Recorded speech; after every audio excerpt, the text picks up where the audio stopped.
Saudações, amigas e amigos. Eu sou Ellison Silva e chego com mais uma edição do Quarta Categoria, a de número 173, desde que o podcast começou lá em 2020 e desde então se tornou a casa da Série D do Campeonato Brasileiro.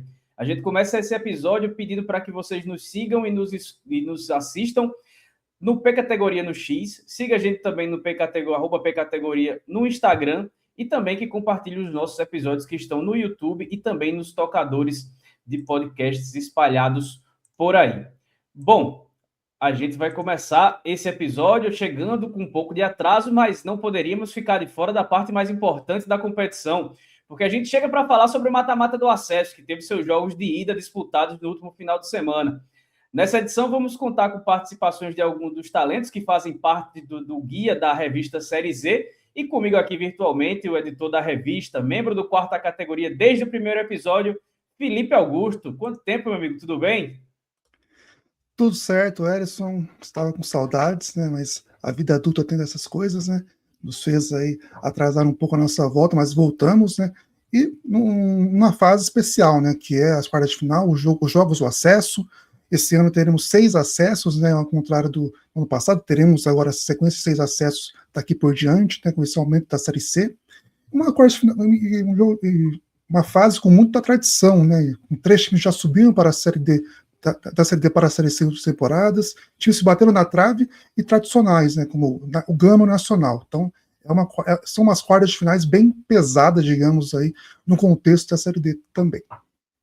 É isso, e a gente vai destrinchar tudo o que aconteceu nos jogos de ida e o que é que a gente espera para o jogo de volta, que vai definir 4 dos 6 primeiros acessos, né? Temos essa grande novidade na Série D dessa temporada, que são 6 times que vão subir.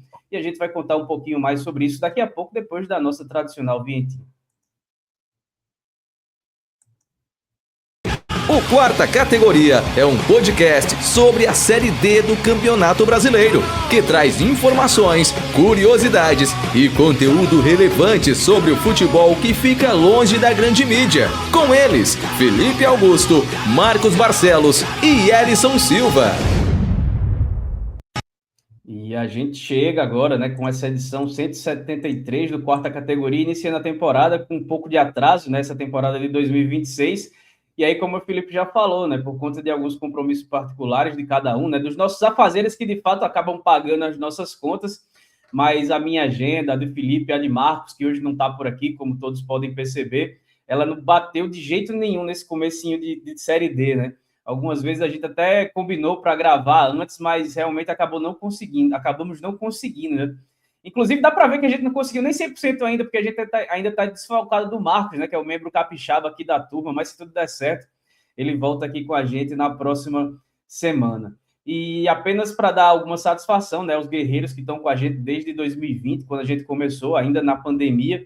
Não, foi antes da pandemia, na verdade. Foi da pandemia, né? É isso, foi na pandemia que a gente começou. A gente até recebeu algumas mensagens no inbox, né, das nossas redes sociais, o pessoal falando que estava sentindo falta do podcast, a quem a gente pede desculpa e vamos tentar seguir até o final dessa temporada, né, na Série D do Campeonato Brasileiro. Mas antes de falar dos jogos, a gente vai trazer primeiro os históricos dos 8 finalistas, né? E aí, como a gente sempre trata, a Série D tem 4 campeões, nessa temporada vão ser 6 campeões, e a gente tem o histórico desses 8 clubes que chegaram no mata-mata do acesso, que a gente vai acompanhar aqui na tela, né? O Gama disputou a última Série C em 2010, nunca conseguiu chegar nas quartas de final desde que passou a disputar a Série D. O São José, ele jogou a Série C pela última vez em 2024, né? 2025 e 2026 jogou a quarta divisão mais uma vez. Bateu na trave no acesso em 2017 e em 2018 conseguiu subir para a terceira divisão até 2024, quando disputou pela última vez. O Asa jogou a Série C pela última vez em 2017, bateu na trave em 2022 e no ano passado. O Goiatuba é quem bateu também na trave no ano passado e disputou a Série C em 2003, quando ela ainda era a última divisão do Campeonato Brasileiro. O ABC jogou a Série C em 2025, né, o atual rebaixado, caiu na temporada passada e havia conseguido o acesso em 2021. O Nacional do Amazonas nunca jogou o mata-mata do acesso e jogou a Série C em 2007, quando era também a última divisão do Campeonato Brasileiro. CSA foi rebaixado na Série C do ano passado, pode fazer o bate e volta assim como o ABC, e já havia conseguido um acesso em 2016 no time do Oliveira Canindé, que acabou batendo, inclusive, na Série A do Campeonato Brasileiro, e aí veio em queda livre também, até chegar novamente à Série D. E o Uberlândia, que havia jogado a Série C em 2023, bateu no mata-mata do acesso em 2021, nunca conseguiu subir da Série D para a Série C do Campeonato Brasileiro. A gente tem, acho que como grande destaque, né, Felipe, essa possibilidade, né, que é cada vez mais difícil de acontecer um bate-volta, nos casos de ABC e também do CSA, e aquilo que nas últimas temporadas tem se tornado menos incomum, que é um time 2 vezes consecutivas chegar no mata-mata do acesso. Casos de Asa e Goiatuba que voltam a disputar nessa temporada depois de chegarem nessa fase em 2025. Até teve uma sequência, né, há uns anos atrás, né, de times que perdiam o acesso no ano anterior e no seguinte conseguiam acesso, inclusive o São José faz parte dessa lista. Acho que começou, inclusive, essa saga, né, de perder o acesso depois de conquistar. Acho que a Portuguesa Carioca que encerrou essa sina, né, com dois acessos perdidos nas quartas de final. Como eu falei lá no começo, né, é uma fase que mistura a tradição, né, times que participaram recentemente da Série C e que subiram da Série D para a Série C, e também times que bateram na trave, né, o Asa principalmente com 2 vezes, né, chegando até as quartas de final e batendo na trave. Um time que por anos foi até o melhor time de Alagoas na Série B, né, acima do CRB e do CSA, teve uma queda. É um time que consegue, né, se manter na Série D, mas ainda falta o a mais, né, que é o acesso. O Gama Nacional, né, eu acho que a gente coloca aí nos tradicionais, são 2 equipes que nunca chegaram nessa fase, mas tem muita tradição, né, no futebol estadual ou distrital, no caso do Gama, né, são 2 maiores campeões estaduais dos seus respectivos estados, e agora chegam, né, para essa competição nacional, né, que tem ali uma questão com o Amazonas, o Manaus, e até o Manauara, né, que não subiu para a Série C, mas que é um time que roubou o espaço dos tradicionais, né, a gente vê Rio Negro mal, Fast Clube mal, o próprio São Raimundo mal, e agora o Nacional conseguindo se recuperar no cenário estadual e também nacional, né, o time disputou inclusive a Série B deste século, né, junto com o São Raimundo. E por fim não, né, o Uberlândia e o Goiatuba, 2 equipes aqui bateram na trave recentemente. O Uberlândia que tem um estádio enorme, né, assim, até estranho ver um estádio daquele tamanho no interior, é o maior estádio do interior do Brasil, inclusive, né, recebeu bom público, inclusive, também essa partida de ida que a gente vai falar mais pra frente. São 2 equipes que recentemente bateram na trave, né, e que estão há muito tempo fora da Série C, né, Goiatuba, Nacional e Uberlândia nunca disputaram a Série C na era moderna, né, que como terceira divisão, não a última, né, então são 3 equipes aí que tentam voltar à Série C em outro contexto. E CSA e ABC tentam fazer o que é exceção, né? Se não errei a conta, são apenas 3 times, né, que conseguiram esse feito. Tupi e Salgueiro lá em 2014, isso. E o Ferroviário em 2023, né? Então, desde então, só esses 3 conseguiram isso. E ABC e CSA tentam aí bater e voltar. Sempre com aquela pulga atrás da orelha, né, de como vai ser na Série C depois, caso subam, né? O CSA saiu atrás e o ABC conseguiu um bom resultado fora de casa.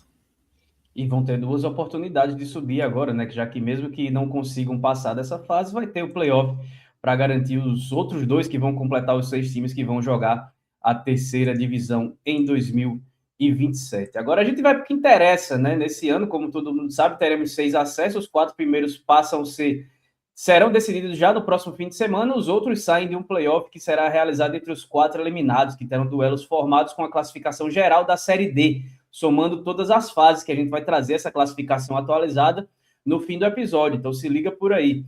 E o confronto que abriu o mata-mata do acesso foi realizado em palco de Copa do Mundo, né? Na Arena da Amazônia, o Nacional recebeu o ABC de Natal no confronto que envolve mais tradição da atual Série D do Campeonato Brasileiro, né? O Nacional lá de 1913, o ABC de 1915. E quem vai falar sobre o NASA, o time amazonense que está de volta aí a figurar bem no cenário nacional, é a nossa companheira, nossa amiga, a Camila Leonel. Galera do Quarta Categoria, muito bom falar com vocês. Falando sobre o Nacional, acho que a maior característica do Nacional é o equilíbrio, e não é só na Série D, é na temporada inteira. O Nacional tem um time equilibrado.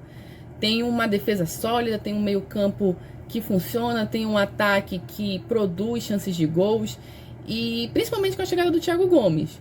O Thiago Gomes chegou ainda no segundo turno do Campeonato Amazonense e caiu como uma luva nessa equipe do Nacional, né? Deu uma cara pro time, fez o time ter esse equilíbrio que a gente vê na Série D, e o Nacional chegar nessa fase de acesso é fruto justamente desse equilíbrio que o Thiago Gomes deu, né? O time tem uma defesa sólida, mas ao mesmo tempo o time não abdica de jogar, não abdica de ir pro ataque, de criar jogadas.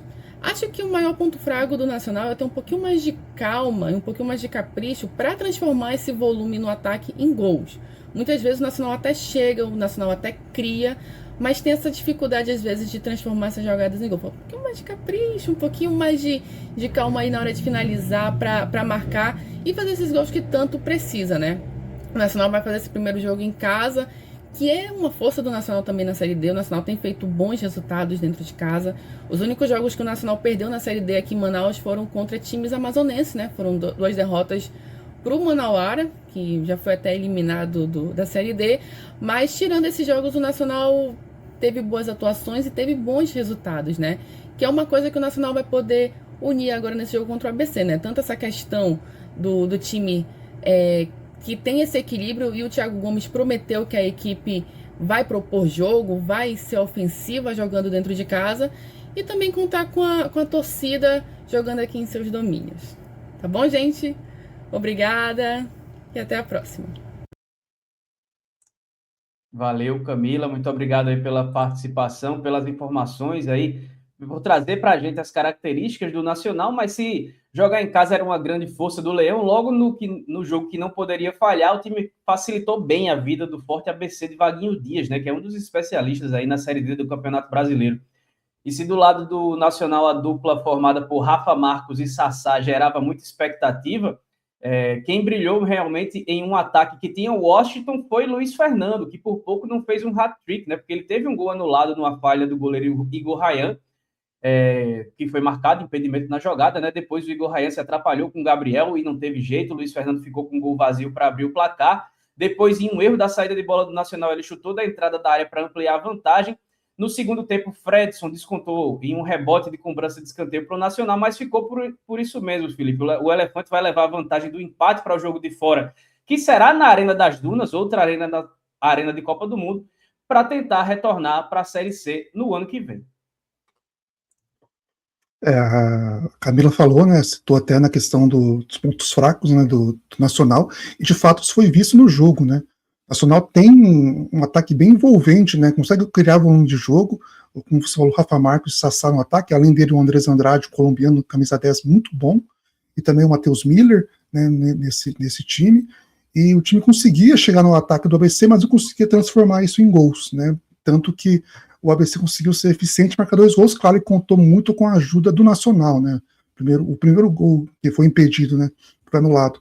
Já foi uma contribuição da zaga e nesse caso, do goleiro. Nesse caso, o goleiro e o zagueiro ajudaram muito aí o Luiz Fernando a fazer o primeiro gol do ABC, né? Que não estava com a posse do jogo, digamos, com a posse de bola, como eu falei, o Nacional estava com mais volume, mas o ABC teve mais eficiência, né? E é até interessante, né? Porque eu lembro que quando o ABC disputou a Série D lá em 2021, 2020, né? A gente falava, acho até no ano que subiu o ABC, a gente falava que o ABC era um time que não conseguia girar a faca, como fala o Júnior, né? E nesse caso, nesse ano, pelo menos nesse confronto, conseguiu fazer isso, né? Não teve tanta chance, mas quando teve, conseguiu fazer 2-0, até tomou o gol do Fredson no jogo no segundo tempo, e diminuiu a vantagem, né, para o jogo em Natal. O ABC em casa, como mandante, né, nesse caso a Jornalina das Dunas, vem de 2 goleadas, né, 3-0, eu agora sei qual foi o jogo da terceira fase, e 4-1 contra o Luverdense, que definiu a vaga para as quartas, né? Enquanto o Nacional vem de 2 disputas de pênalti, né? Capital e o Iguatu. Então, ainda é um jogo aberto, mas o bom desempenho em casa do ABC ainda o credencia muito, recente, né, no caso, não só recente, mas em toda a Série D, mas especificamente nos últimos jogos que teve mata-mata, credencia a equipe para ser favorita ainda para isso. Confronto ainda mais que esse 2-1, né? Conseguiu aí esse placar muito interessante, poderia ser maior, mas tomou o gol, até teve uma preocupação ali, mas conseguiu se manter, né? São duas equipes bem equilibradas, apesar do Nacional vir esses 2 empates, né, no agregado, que definiu classificações no pênalti. Já o ABC vem bem, né?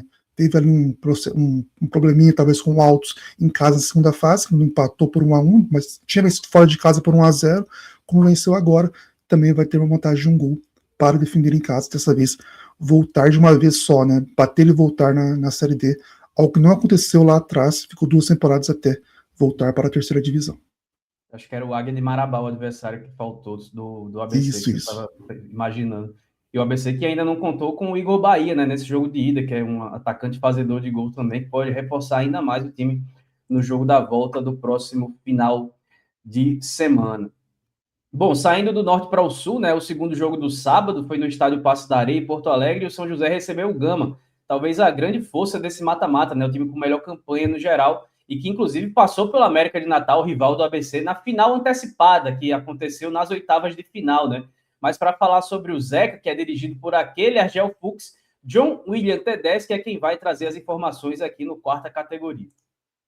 Quarta categoria, eu sou o John William Tedeschi, venho falar um pouquinho das coisas do São José de Porto Alegre, apresentar os pontos fortes e fracos do time nessa campanha na Série D do Campeonato Brasileiro. Começando pelos pontos fortes, é um time que é muito organizado, o técnico Argel Fuchs ele conseguiu modificar a história do time, atuando com 3 volantes, muita determinação, muita aplicação e muita força. Por outro lado, é um time que faz poucos gols, desperdiça muito as chances que cria, falta muito capricho do meio para frente, mas aposta nesse equilíbrio. O time que leva poucos gols também faz poucos gols para seguir nessa disputa por uma vaga na Série C do ano que vem. Abraço a todos.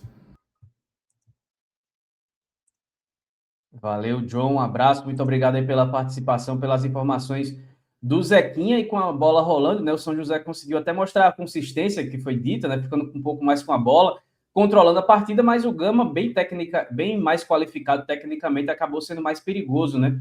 E a superioridade técnica ficou evidente no segundo tempo, quando o William Júnior acertou um míssil do meio da rua, mandou a bola no ângulo de Fábio Rampo para abrir o placar para a equipe do Distrito Federal. Mas já nos acréscimos do segundo tempo, em jogada de grafite pela esquerda, Andrei apareceu entre a defesa para de cabeça deixar tudo igual em Porto Alegre e deixar a decisão completamente aberta para o jogo de volta, que vai ser no próximo domingo no estádio Bezerrão, Felipe.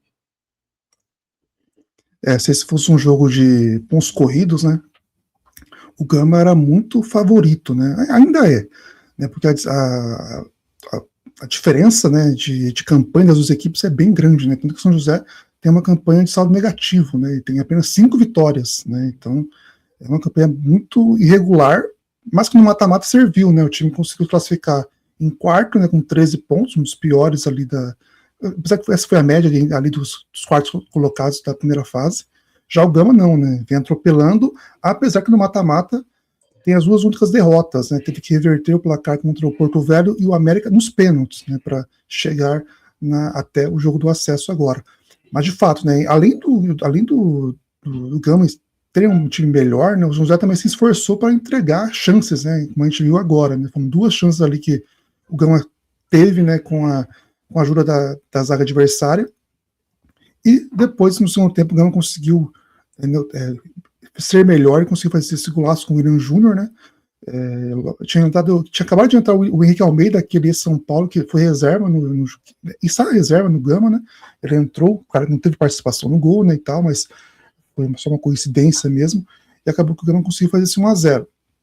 O Ramon, né, aos 37, teve uma chance de ampliar o placar, que daria uma vantagem muito melhor, né, e muito mais segura para a equipe na partida de volta, que deve ter público cheio, né, lá no Bezerrão, que vem sendo uma tradição ali do Gama na Série D, e acabou que o São José conseguiu fazer aí, faltando 2 minutos para acabar o jogo, o Andrei fez esse gol de empate que mantém vivo, né, o São José que buscou resultado fora de casa contra o 13, por exemplo, não buscou não, né, perdeu, mas conseguiu se classificar nos pênaltis contra o 13, e agora e foi assim, tudo mata-mata, inclusive, né, disputou todos os jogos fora de casa para definir se passava ou não de fase, e agora mata-mata tem essas questões, né, os times, como eu falei, de diferença numérica, diferente de pontuação, muito grande acabam se equilibrando, né? Porque o mata-mata conta muito, apesar que o Gama, de fato, tem um time melhor e ainda é favorito e tal, mas tem essa questão, né? O São José se tornou um time muito copeiro enquanto o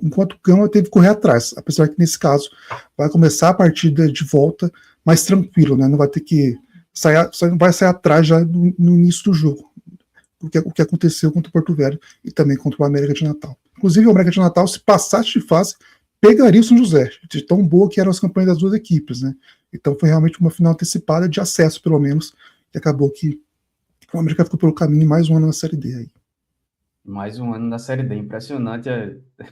A gente fala de Série D, acaba sempre falando de América de Natal de alguma forma, né? Não tem como fugir do tema, é um time que está desde 2017 nessa toada, e no ano que subiu, acabou caindo na temporada seguinte e segue nesse calvário aí, que é a disputa da 4ª divisão do Campeonato Brasileiro. Bom, a gente vai dar uma pausa bem rapidinha só para tomar uma água e a gente volta para falar dos outros 2 jogos das quartas de final, do mata-mata do acesso, e também para trazer a classificação geral e, claro, os palpites os nossos palpites de quem serão os acessos conquistados já no próximo final de semana. Daqui a pouquinho a gente volta. Série D tem aqui Brasileiro Feminino Série A2 também. Terceirona Paranaense? Adivinha? O Futebol Lodge dos Holofotes, uma paixão pelo alternativo. Revista Série Z, a revista do futebol alternativo. Desde 2011, o site vozdatorcida.com traz o melhor conteúdo independente sobre o futebol paraibano, com credibilidade e sem compromisso de agradar ninguém. Para ficar por dentro de tudo que acontece no futebol da Paraíba, acesse vozdatorcida.com e siga em todas as redes sociais, @Voz da Torcida. De volta com mais uma edição do 4ª Categoria, de número 173, desde 2020, falando dos jogos de ida do mata-mata do acesso, né? E mais uma vez a gente pede para que você siga a gente no X e no Instagram, @pcategoria, compartilhe a palavra da Série D do Campeonato Brasileiro, que está em nova temporada, logo no momento mais decisivo da competição, nos tocadores de podcast e também no YouTube, @pcategoria também. E seguindo falando das partidas de ida das quartas de final, no norte de Minas Gerais, o Uberlândia, que é dirigido por Danilo, e aí aquele trocadilho do Uberlândia, que agora é comandado pela empresa de transporte por aplicativo. Danilo é aquele mesmo Zidanilo, né? E também com vários medalhões no elenco. O Uberlândia conseguiu a vantagem mínima na partida em casa, no estádio Parque do Sabiá. O Uberlândia tem nomes conhecidos como Diego Fumaça, Natan e o centroavante Kaique, né? Que jogou no Santos, jogou formado na base do Flamengo. Tem também o meia Tomás Bastos, né? Que foi quem fez o gol da vitória por 1-0 sobre o CSA em um chute de longe, que foi no canto esquerdo do goleiro, para dar vantagem ao Verdão. Foi o 8º gol do Tomás Bastos nessa Série D, com 3 a menos que o artilheiro, que é o Rian Santana, do CSA, que é treinado por Moacir Júnior, outro especialista em Série D. Uma vantagem mínima para essa partida de volta, que será no Rei Pelé no sábado que vem, Felipe. É uma Série D com tradição nos clubes, né, e também muitos famosos aqueles, né, no banco de reservas e também em campo, né? O Moacir Júnior, que inclusive já participou aqui do nosso podcast, né? Quando subiu com o ABC, inclusive, né? Naquela rodada de treinadores que conquistaram acesso. E foi um jogo, né? Onde o Rian Santana, né? Que tem aí 11 gols, né? Todos os gols, inclusive, com bola rolando, nenhum de pênalti e tal. Teve 3 chances, né? Para conseguir fazer o gol de abertura do placar. E 2 chances, inclusive, no primeiro tempo, né? Com escapadas ali, com bolas mais longas. Conseguiu escapar da marcação, chegou na frente do goleiro, mas não conseguiu fazer o gol, né? No segundo tempo, o CSA se manteve melhor, esse é um dos lances do Rian Santana na partida. E no segundo tempo, a equipe do CSA estava até melhor, teve mais chances ali, até o Uberlândia conseguir fazer o gol com o Tomás Bastos, né? Oi. Deixa eu só fazer um parênteses, que a gente tinha acabado de ver o lance ali do Rian Santana. É interessante lembrar que o Rian Santana ele começou a temporada no CSA, dirigido pelo Itamar Schulli, jogando sempre como lateral direito. Foi para o ataque depois da saída do Itamar e é vice-artilheiro e é o artilheiro da Série D do Campeonato Brasileiro. E é o gol do Tomás Bastos. Se tiver um CSA e Asa, então, mais para frente, ou no playoff de acesso, né, então vai ter um motivo a mais para querer vencer o time, né, o Asa, já que o Asa é treinado por Itamar Schulli agora, né, então Tem essa questão, não é com o Asa diretamente. O Uberlândia, né, tem os jogadores tarimbados, né, inclusive o Ingrid está no elenco, mas não jogou, né, então esteve na campanha de quase acesso 2021. O Tomás Bastos é aquele caso, né, de um jogador de muito talento, que poderia ter uma carreira muito mais sólida na Série B, Série A, mas teve muito irregular, né, passou pelo Botafogo naquela campanha de campeão em 2015, se não estou enganado, ou 16, se não estou enganado. É uma cria aqui do futebol paranaense, né? Jogou no J. Malucelli, extinto J. Malucelli, e agora está no Uberlândia aí, depois de passar por vários clubes. E é uma reserva técnica ainda, né? E ainda faz a diferença na Série D, conseguiu fazer isso no jogo, né? O Iago, né? Que a gente viu até um lance do Iago se estabanando aí com o adversário. Ele foi muito bem no primeiro tempo, né? Depois teve esse lance, depois acabou tomando esse gol, que o kick da bola engana muito ele, né? E acaba tirando total chance dele fazer a defesa. O Uberlândia consegue uma vantagem. O Uberlândia que tem, como você falou, né, bem impulsionado por essa parceria, né, com a Uber, né? Inclusive até a grafia do nome mudou, né? Eu particularmente não gostei muito não, porque ficou meio estranho, mas até no crédito da transmissão do Metrópolis mudou. Isso. Chama atenção, né, pelo investimento que tem, pelo estádio que tem, apesar de achar bem estranho esse camarote que fizeram aí no gramado, não sei se você reparou, né, do lado direito da tela nossa, né. O estádio é tão grande que a pessoa fica longe, teve que achar um jeito de ficar mais perto, mas de fato o Brand conseguiu uma boa vantagem. É um time aí que tem uma tradição, né, histórica em Campeonato Brasileiro, né, foi campeão da Série B em 84, foi vice da Série C, digamos, né, em 2000, que não teve uma Série C oficialmente, né, perdeu para o Malutron, né, que depois se tornou o J. Malucelli, e agora tenta retomar essa tradição nacional, né, consegue se estabilizar no Mineiro e agora trazer para a Série D também, como aconteceu há 5 anos. Né. Já o CSA usa muito, né, do peso da camisa, manteve alguns jogadores da campanha de rebaixamento, né, como o Fabrício Bigode, e agora chega nesse mata-mata para tentar o segundo acesso em 2 participações. O CSA subiu para a Série C quando o Guia Série D surgiu, né? A primeira edição do Guia foi com o CSA subindo, um dos 4 subiu. Ellison já estava lá, um dos veteranos do Guia, são 10 anos de Guia. Eu tinha muito menos idade do que eu tenho agora. Faz tempo, mas seguimos juntos aí acompanhando a principal divisão do Campeonato Brasileiro, né? O Campeonato Nacional. Agora tem menos do que a Copa do Brasil. Tinha já menos do que a Copa do Brasil, mas tem times mais nivelados e times de todos os estados com condições mais semelhantes do que a Copa do Brasil, que também está chegando numa fase decisiva agora nesse momento. E no último confronto da noite de sábado, né, todos os jogos de ida acabaram sendo no sábado. Ele trouxe de um lado Goiatuba, que vem eliminando favoritos no mata-mata, né, porque já deixou para trás Brasiliense, Manauara e Ferroviário. E do outro lado o Asa, né, que ano após ano vem batendo na trave, a última vez no ano passado, e tem a oportunidade, mais uma vez, nesse ano, de conseguir o acesso. Mais uma vez, nesse ano tem 2 oportunidades de conseguir o acesso. Mas para falar do fantasma alagoano, do técnico Itamar Schulli, a gente traz ao quarta categoria a participação de Guilherme Nobre, da Gazeta de Alagoas. Fala galera do quarta categoria, como é que vocês estão? Por aqui tudo certo? Prazerzaço falar com vocês mais uma vez e agora para falar sobre o Asa e essa campanha na Série D 2026 e fazendo um paralelo até com a campanha do ano passado, muitos colocavam o Asa como um grande favorito ao acesso mais uma vez. Apesar das mudanças, troca de técnico, mais uma derrota na final do Alagoano, mesmo assim o Asa dentro da Série D mais uma vez tem correspondido. Porém a fase de grupos não foi tão perfeita assim, se muitos colocavam o Asa ali para brigar pela liderança contra o CSA, acabou definhando um pouco, até porque o Asa em alguns momentos precisou ter atenção também na Copa do Nordeste, isso atrapalhou, querendo ou não, um pouco o desempenho. Quando acabou a Copa do Nordeste, o Asa pôde focar 100% na Série D, o time eu diria que se transformou, e a prova disso é justamente agora no mata-mata. O Asa, de todos os jogos que disputou nesse mata-mata, só não venceu um, que foi logo o primeiro contra o Sergipe, atuando em Arapiraca. Se a gente for falar principalmente de ponto forte desse elenco do Asa, claro, muitos podem colocar o Itamar Schulli, porque já foi campeão dessa mesma divisão há pouco tempo com o Retrô, mas é impossível não falar de Alex Bruno, que é o artilheiro, vice-artilheiro do Brasil em 2026, até o momento desse vídeo, são 23 gols, muitos deles na Série D do Brasileiro, e que é um cara que ajuda muito esse Asa, não apenas fazendo gols, porque se a gente pega aí os gols na fase mata-mata são apenas 2, mas ele também deu muitas assistências, foram 2 nesse mesmo período, e é o principal nome do Asa. E além disso, o ataque ainda é beneficiado com o Michel Douglas, que em todos os jogos que ele entrou, conseguiu fazer gols, então o Asa está muito bem nutrido de ataque nesse momento da temporada. E talvez o momento mais difícil, pelo menos o ponto mais fraco do Asa nesse momento, seja justamente a defesa. O Itamar Schürrle teve uma dificuldade imensa para achar qual seria a defesa titular do Asa em 2026. Já jogou com 3 zagueiros, com 2, contratou, perdeu o zagueiro, enfim.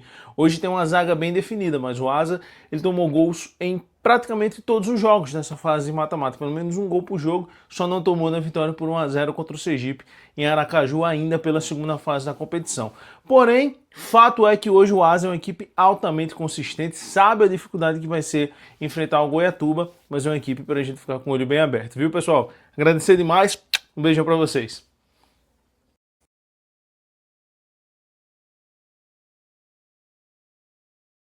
Estou mutado. Agora sim. Valeu, Guilherme. Obrigado pela participação no quarta categoria, trazendo as informações do Asa de Arapiraca. E dentro de campo a gente teve o jogo mais amarrado, né, dessa fase. O primeiro tempo foi de poucas emoções. Na segunda etapa a gente teve um pênalti marcado para o Goiatuba pelo árbitro Sávio Pereira Sampaio, mas o VAR chamou e acabou anulando a marcação.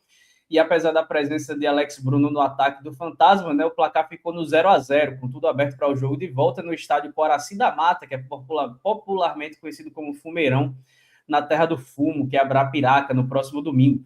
Só que o Goiatuba, Felipe, tem uma baixa muito importante, porque na terça-feira, pós-jogo de ida, o meia Daniel Costa anunciou que está deixando o clube.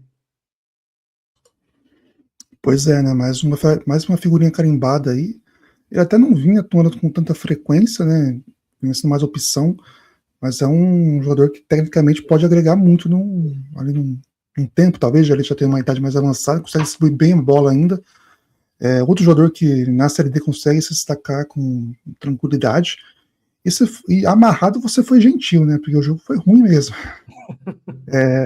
Foi o jogo mais abaixo aí entre os confrontos das quartas. O primeiro tempo foi com poucas chances, né? O Alex Bruno, inclusive, teve essa chance aí, a mais clara, para fazer, além, né, do finalzinho aí da partida, teve um balão do zagueiro, né, que a bola, do Goiatuba no caso, que a bola foi ali pro atacante do Goiatuba, que se encontrou com o goleiro, o Rafael, se não tem nada, do Asa, e nem teve a finalização, mas gerou uma chance, digamos, ali de gol. De gol não, né, primeiro de finalizar a jogada. No segundo tempo, até que melhorou, o Asa melhorou também no segundo tempo, teve mais possibilidade de fazer o ataque, mas também não conseguiu converter isso em gols, né? Como o Guilherme disse, né? O Asa parecia fazer uma campanha muito decepcionante na Série D, mas acabou que no mata-mata se encontrou, conseguiu se classificar, né? Ali foi terceiro lugar na chave do CSA, inclusive. Perdão, ficou abaixo da Juazeirense e conseguiu a classificação para a próxima fase. Esse lance resume bem o que foi o jogo, talvez. O Goiatuba também que tem o Jean Silva, que deu esse cruzamento aí para a área, né? Gerou uma boa chance para o Goiatuba tentar fazer o gol da vitória, né? Como eu falei, o primeiro tempo foi abaixo, o segundo tempo melhorou, mas o primeiro tempo, de fato, jogou o jogo muito para baixo, né? Então, agora as duas equipes vão para Alagoas, né? O Asa retorna para Arapiraca e o Goiatuba vai até Alagoas para tentar definir, para ver quem vai conseguir essa classificação, né? Duas equipes que têm traumas, né? As duas equipes perderam o acesso no ano passado e agora voltam a disputar. Uma vai subir diretamente e a outra vai disputar os playoffs, né? Então, de fato, o jogo foi abaixo, mas se manteve. E destacar, não só nesse jogo, mas em todas as partidas, né? A gente falou do Sábio, né? Foram 4 arbitragens de Série A. Foi o Rodrigo Sintra, se não estou enganado, em um jogo, o Daronco, em Nacional e ABC, e o Matheus Candançan no jogo do Gama em São José, né? E parece que a Série D, a Série A, parece que é tipo a Copa do Mundo, assim, porque eles vão bem na Série D. Eles não arrumam problema, não teve problema de assim, erro crasso, teve o VAR, claro, mas o VAR foi acionado em 2 jogos, se não estou enganado, assim, nas capitais, no caso do Goiatuba e Asa, né, nesse pênalti anulado, e no ABC Nacional, um gol anulado por um pedaço, assim, do pé do Luiz Fernando, né, do ABC Nacional, né. Então, na arbitragem ali, eles eles se dão bem, parece que é uma Copa do Brasil, eles vão para fora do Brasil, digamos, e fazem boas arbitragens, né? Não teve, passaram despercebidos, né, por essa primeira parte das quartas de final. Espero que se mantenha assim, o VAR ajuda, claro, mas até com o VAR na Série A a gente percebe que eles se complicam muito, e na Série D conseguiram fazer boas arbitragens sem aparecer, apesar de ser árbitros de Série A, né? Então não chamaram atenção, o que é uma tradição até, né? A gente tem aí na Série D boas arbitragens desses times, desses árbitros, só que a gente lembra muito aquilo que a gente conversou com o Bruno Silva, né, no ano passado, né? Muitas vezes a Série D é usada como uma punição, né, para o árbitro de Série A. Ele vai mal na Série A, daí ele cai para a Série D, né? Que no caso, essa é uma forma bem desrespeitosa de tratar a competição. No caso de acesso, já é uma tradição de ter árbitros mais renomados, e dessa vez não tem muito o que falar sobre eles, né? Então, a gente viu ali o Wilton na Copa do Mundo, o Rafael Claus fazendo boas arbitragens, e a gente se acostumou com eles aqui no Brasil completamente diferente. Mas no caso, na Série D também estão aprovados, pelo menos por enquanto. O árbitro não pode ser tão elogiado assim, não, principalmente aqui no Brasil. Árbitro e goleiro, né? Só pode elogiar depois que acaba. E no caso aí tem o jogo de volta do mata-mata do acesso. Vamos torcer para que as arbitragens no próximo fim de semana também fiquem discretas, porque a gente falando do jogo, a gente fala menos de arbitragem, sinal que o árbitro fez um excelente trabalho. Inclusive, Alisson, para destacar, né? A gente vai ter as novas regras, né? Na Série A e na Série B. Série D não terá, né? A CBF não colocou para vigência nessa temporada, vai ser para próxima temporada. Então, só a Série A e Série B, nem a Série C vai ter a adoção das novas regras, o que eu acho particularmente um erro, mas apesar que na Série D dá para justificar porque está no meio da competição, eu poderia fazer alguma coisa, apesar que as novas regras são mais benéficas do que maléficas. Eu acho totalmente benéficas, não maléficas, no caso. Eu também acho que beneficiaria, mas como é questão de só um jogo, até entendo que deixe ser para ser implantado aí já na próxima temporada. Bom, a gente já trouxe aqui que passada limpa, né, os 4 jogos de ida do mata-mata do acesso. A gente já repetiu em diversas oportunidades que esse ano os clubes vão ter 2 oportunidades de conquistar o acesso, né, que é indo às semifinais ou no playoff, que vão definir as 2 últimas vagas na Série C de 2027. E como é que vão ser definidos esses playoffs? Pela pontuação geral, somando todas as fases da Série D, desde a primeira fase até o mata-mata do acesso. E a gente traz aí na tela a classificação atualizada, já contando com os jogos de ida, inclusive, com a pontuação dos jogos de ida do mata-mata do acesso. A gente tem o Gama na primeira posição, com 39 pontos, o ABC bem perto, com 37. Depois Asa e Goiatuba com 33, CSA e Uberlândia com 32, muito equilíbrio aí nessa parte de cima. Acaba deixando mesmo São José na lanterna, o Nacional é o 7º colocado com 29 pontos, e aí é aquela configuração de sempre, né? O melhor pontuado entre os 4 eliminados, o melhor pontuador entre os 4 eliminados nas quartas de final pega o pior pontuador, e o segundo pega o terceiro. Nesse momento, a gente tem só o ABC, né, que conseguiu uma vantagem, e o Uberlândia, que conseguiu a vantagem, né? Então, não dá nem para a gente fazer tanta projeção assim, porque tivemos 2 empates. Mas já fica aí na tela, você faça o print aí para fazer as contas com o decorrer dos jogos no próximo fim de semana, para saber, caso seu time não consiga o acesso, né, ele saiba quem é que ele vai enfrentar aí já na próxima fase. Alguma consideração a fazer sobre a tabela, Felipe? Só reiterar, né, a diferença de Gama e São José, né, 16 pontos, né, 5 vitórias para o São José e 12 para o Gama, e o saldo negativo, né. O Gama não tem o melhor ataque, né, o melhor ataque está com o CSA, né, que vai ter que contar muito com isso no jogo de volta. E de fato, né, o prognóstico assim é bem difícil de fazer, né, ainda mais com se a lógica se mantiver, né, vamos pensar que Gama e ABC avancem, né, é bem claro que os perdedores de Asa versus Goiatuba e CSA versus Uberlândia serão cabeça-chave, né, se geram em casa os playoffs, né, mas como você falou, né, tem muita coisa para rolar, e mata-mata da Série D é traiçoeiro, como a gente vem falando desde 2020. Nesse caso, é meio traiçoeiro, talvez, né? Vai ter, pelo menos, dar mais uma chance. Exatamente, vai ter uma segunda chance. Vai ser mais traiçoeiro para quem perder 2 acessos, 2 chances, do que quem conseguir vencer o jogo que perdeu. Aí é um trauma que vai ser difícil ser curado. E por falar em traiçoeiro, vamos aos nossos palpites, né? Começando aqui, Felipe, por CSA e Uberlândia, que vai abrir aí essa decisão do primeiro mata-mata do acesso, né? Teremos 2 de alguma forma, o jogo vai ser no estádio Rei Pelé, às 5 da tarde do próximo sábado. Quem sobe, CSA ou Uberlândia?